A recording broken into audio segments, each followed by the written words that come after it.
Hello and welcome to another episode of my Facts and Glitches series, where I continue to showcase more of what I've learned about GTA 5, my almost 15,000 hours of playing the game, and from my awesome viewers. According to Ron in the mission Minor Turbulence, the cargo plane has a wingspan of 200 feet. You know, the cargo plane's got 4 jets, a 200-foot wingspan. Yeah, and I'm in a crop duster. However, he's mistaken. The wingspan of the model in the game is 320 feet, and the overall length of the plane is 295 feet. Ron also claims that the cargo plane has 4 jets, however the plane has 4 pods each containing 2 jets, giving it 8 jets in total. I think maybe Ron doesn't know as much about planes as he thinks he does, which is certainly a concern given that he is the main contact for our hangars in GTA Online. Ow! Hey, hi! Trevor's Cargobob is different from other Cargobobs in the game. If you choose the offshore approach to the Merryweather heist, Trevor has to steal a Cargobob from Fort Zancudo to carry the submersible during the heist. Once stolen, it is vandalized by Trevor with the markings Trevor Phillip Enterprises. Compared to normal Cargobobs, this Cargobob has an extended hook, the fuel tanks are moved slightly back to allow easy maneuvering with the submersible attached, and Trevor has written no facies over the maximum weight capacity. Trevor also makes similar changes to the FIB Frogger helicopter after he steals it from the FIB during the Mission 3's company. Trevor paints TP Enterprises along the fuselage and tail in red paint, as well as the tags "Fuck the Feds" and "Pants Down Dick Out" behind the rear doors. Interestingly, in the game's files, we can look under the tag "Fuck the Feds" to find a clean FIB tag that was apparently painted over. However, this FIB text doesn't actually appear on any other helicopter in the game. That is to say that it seems as though Rockstar created it specifically so Trevor could paint over it.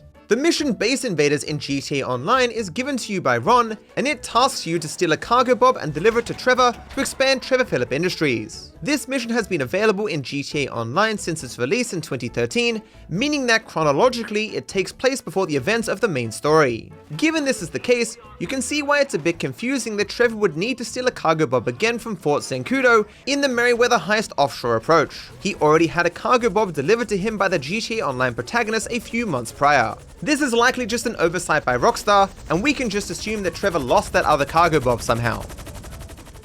One of the gold medals for the mission complications is called Dirt Nap, and it requires you to knock out Michael's gardener Carlos with a stealth attack.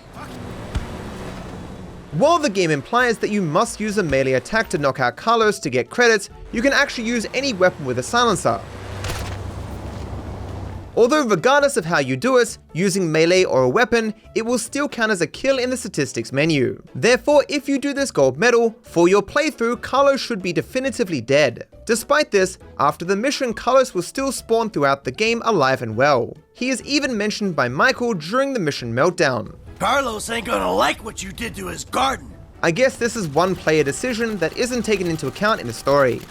Have you ever wondered if you actually lose the gold that Michael gives Casey during the subtle Big Score approach? So during this approach to the Big Score heist, the security driver Casey is taken hostage. He then helps the gang gain access to the Union Depository, and after this, Trevor suggests they kill him so he can't talk to the cops. Biggest score of our lives, we ain't taking any chances. Michael instead pays Casey a gold bar for his future silence. Yeah, I understand, not a word. Surprisingly, you do actually lose the value of this gold bar. In the mission pass screen, Casey's payout is listed at $300,000, which is the value of 1 bar. This means that the subtle approach has a max payout of $201,300,000. This compares to the obvious approach that has a max payout of $201,600,000, as that approach does not involve paying off Casey, as he isn't present in the heist. However, arguably the difference between the payouts should be even greater. During the firefight with the Merryweather on the subtle approach, Franklin notes that the crew also paid the homeless people under the bridge to evacuate. It's a good thing we paid the 10 people to get on. I bet the homeless is happy we paid them to get out of here. These payments, whatever the amount, should have been noted in the mission pass screen in the same way Casey's payment was. Whether this was an oversight by Rockstar,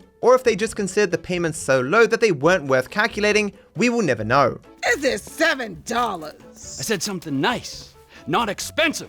The money cap in GTA 5 and GTA Online is very different. In Singleplayer, the maximum amount you can have on each character is $2,147,483,647. This number is defined by the maximum positive value for 32-bit signed binary integers in computing. However, GTA Online is different in that you have two separate money counters, one for your wallet and one for your bank accounts. Your wallet has the exact same limit as Singleplayer, but your bank account is different. Its maximum is 9 quintillion, 223 quadrillion, 372 trillion, 36 billion, 854,775,807. This is the max positive value for 64-bit signed binary integers in computing. Obviously, having that much money is pointless. Everyone knows everything after your first quintillion is really unnecessary and excessive.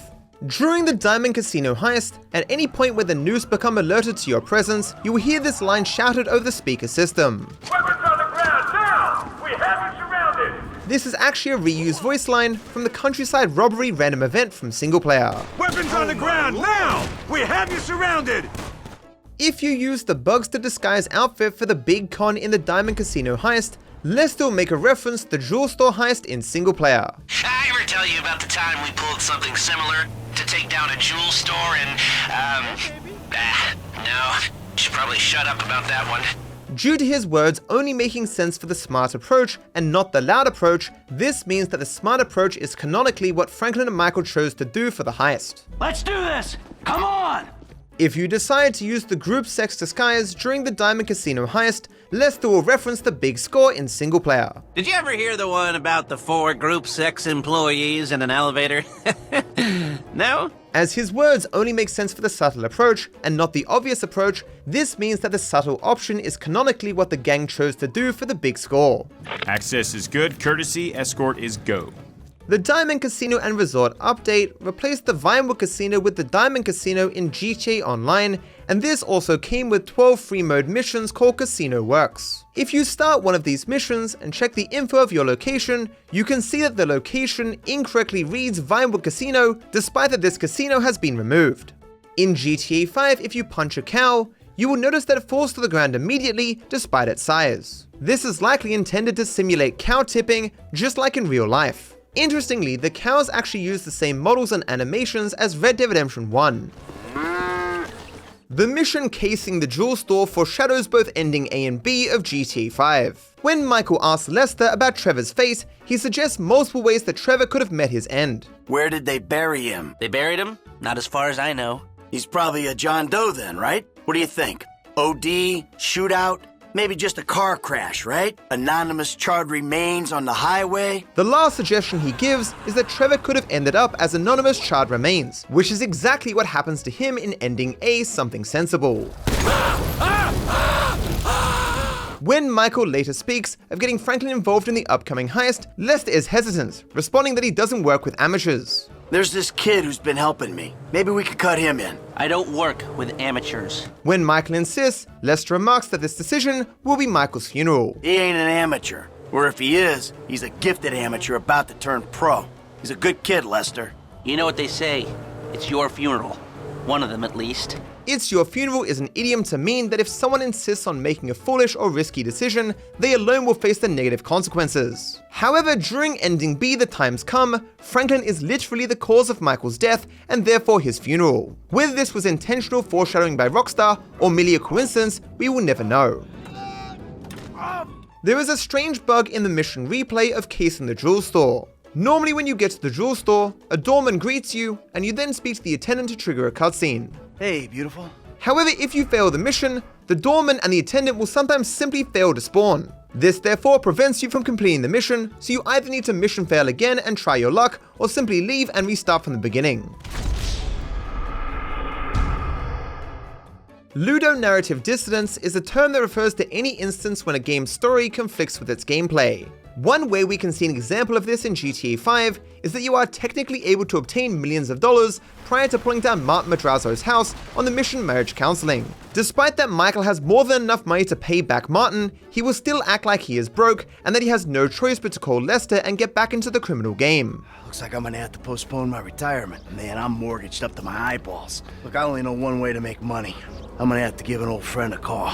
He will of course still reference being broke throughout the entire game, despite clearly not being so. We, our little posse, are flat fucking broke. Franklin similarly can obtain millions of dollars at the start of the game, but he will still act like he's a struggling up-and-comer who is trying to make something of himself. I ain't dead, but I ain't rich neither.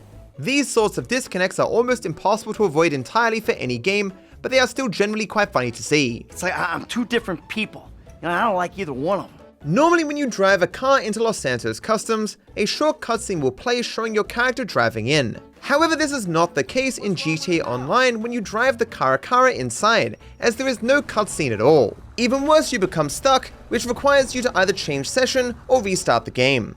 So that's it for this episode. If you think you know of anything that would be of interest to this series, feel free to add it to my Discord. Also, much of the information for this episode came from GTA.wiki. Make sure to avoid the fandom website version as it is no longer being updated. If you want reliable GTA information, GTA.wiki is the place to go. Thank you for watching, I hope you're all doing well.